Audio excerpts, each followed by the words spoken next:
एक समय की बात है जब शारिक के पापा की मृत्यु हो चुकी थी। सुना जाता है कि आत्मा शरीर तो छोड़ देती हैं, लेकिन वो उनके आसपास ही मंडराती रहती हैं। ये बात है उस समय की जब शारिक 6 साल का था, जब उसके बाबा की मृत्यु होती है। शारिक के बाबा बस उसकी फैमिली में अकेले थे और उसका उनके अलावा कोई भी नहीं था।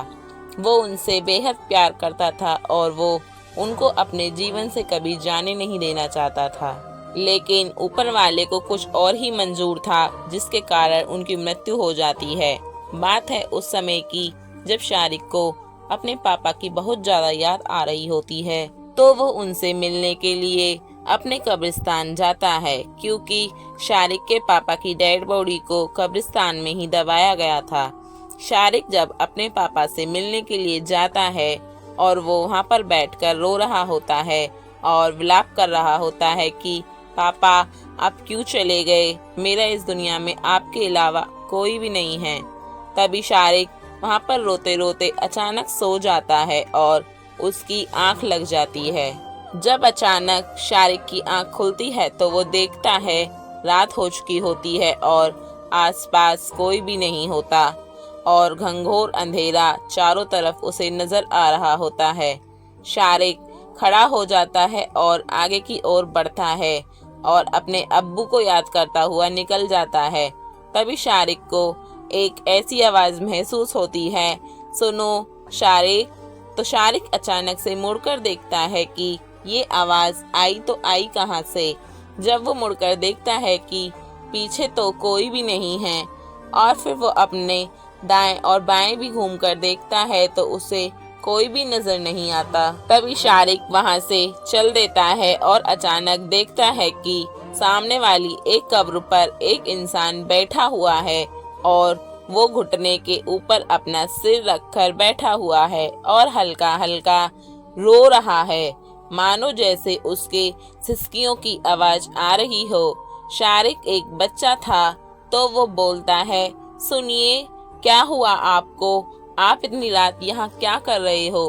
तभी वो शारिक की ओर देखता है और अपनी गर्दन उठाता है। जैसे ही वह अपनी गर्दन उठाता है और अपनी गर्दन को पीछे मोड़ देता है सेम बैठी हुई पोजीशन में, तो यह देख शारिक घबरा जाता है और वहां से भागना स्टार्ट कर देता है। छोटे कदमों की वजह से शारिक ज्यादा दूर नहीं भाग पाता और थोड़ी सी दूरी पर भागते ही उसके हौफे चल जाते हैं, क्योंकि एक छोटा बच्चा इतनी तेज कहाँ ही भाग पाए जो कि अपने पापा की मृत्यु की याद में पहले से ही आधा मर चुका हो। तो शारिक वहां पर थककर एक कवर पर बैठ जाता है और वो देखता है कि वो आदमी वहां से गायब हो चुका है। और अचानक से जब शारिक देखता है कि अब मेरे आसपास कोई भी नहीं है, तो शारिक एक राहत की सांस लेता है और फिर वहां से चल देता है। और जैसे ही शारिक 2-3 कदम फिर बढ़ाता है तो वो आदमी उसके ठीक सामने खड़ा हुआ होता है, जिसे देख शारिक के रोंगटे खड़े हो जाते हैं और पैरों तले जमीन खिसक जाती है, मानो जैसे उसने क्या ही देख लिया हो। तभी शारिक भागना स्टार्ट करता है और भागते भागते एक पेड़ के पास जाकर छुप जाता है। शारिक की अब हिम्मत नहीं होती है कि मैं यहाँ से उठ जाऊं, क्योंकि उसको बहुत ज्यादा डर लग रहा था और वो डर की वजह से वहां से ना ही जाना पसंद कर रहा था। उसे ऐसा लग रहा था कि हे भगवान, किसी को बस नीचे भेज दे और मैं बस यहाँ से निकल जाऊं कैसे भी करके। तभी शारिक देखता है अचानक से कोहरा पड़ना स्टार्ट हो जाता है और चारों तरफ कोहरा ही कोहरा हो जाता है। ना ही वहां से कोई दिखाई दे रहा, ना ही कुछ आगे सामने नजर पड़ रहा था उसके। तभी शारिक देखता है कि सामने एक लेडीज भागी चली आ रही है। शारिक देखता है कि ये लेडीज कौन है, क्या मैं इसको रोकूं, क्या ये मुझे मेरे घर तक छोड़ देगी। लेकिन शारिक जब ही देखता है कि एक बच्चा भी उसके आसपास भाग रहा होता है।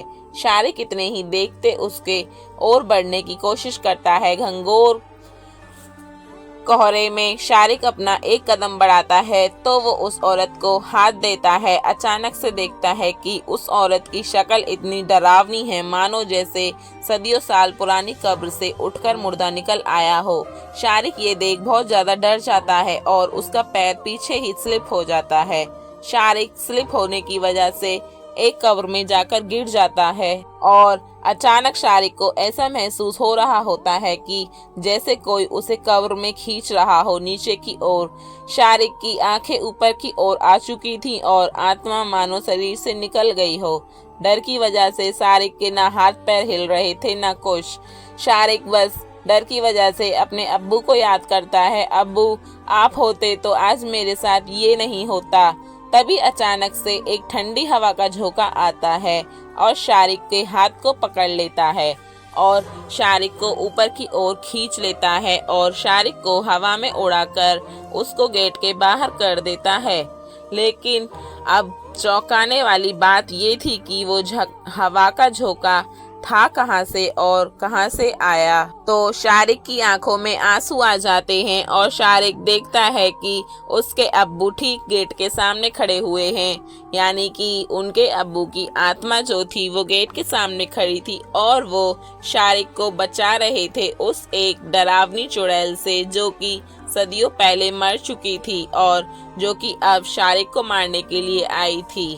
शारिक अपने अब्बू की आत्मा देख रो पड़ता है और गेट के पास आकर खड़ा हो जाता है और बोलता है, अब्बू आप मेरे साथ इसी तरह पूरी जिंदगी रहना, क्योंकि मैं आपके बिना नहीं जी पाऊंगा। आप मुझे हर मुसीबत से निकाल सकते हो, मुझे पता है। तो दोस्तों इस कहानी से हमें यही सीख मिलती है कि हमें हमारे अपने छोड़कर तो चले जाते हैं और उनका शरीर भी उन्हें छोड़कर चला जाता है, लेकिन उनकी आत्माएं जो होती हैं वो कभी भी हम लोगों को नहीं छोड़कर जाती, क्योंकि वो हमसे इतना प्यार करती हैं कि जब हम दुख होते हैं तो वो हमारे सामने हमारी मदद करने के लिए ज़रूर आ जाती हैं। और शारिक की ये कहानी आपको कैसी लगी? अगर अच्छी लगी है तो कमेंट करें एंड चैनल को सब्सक्राइब करें, वीडियो को लाइक करें और ज़्यादा से ज़्यादा शेयर करें ताकि ये वीडियो आप अपनों को पहुंचा सकें।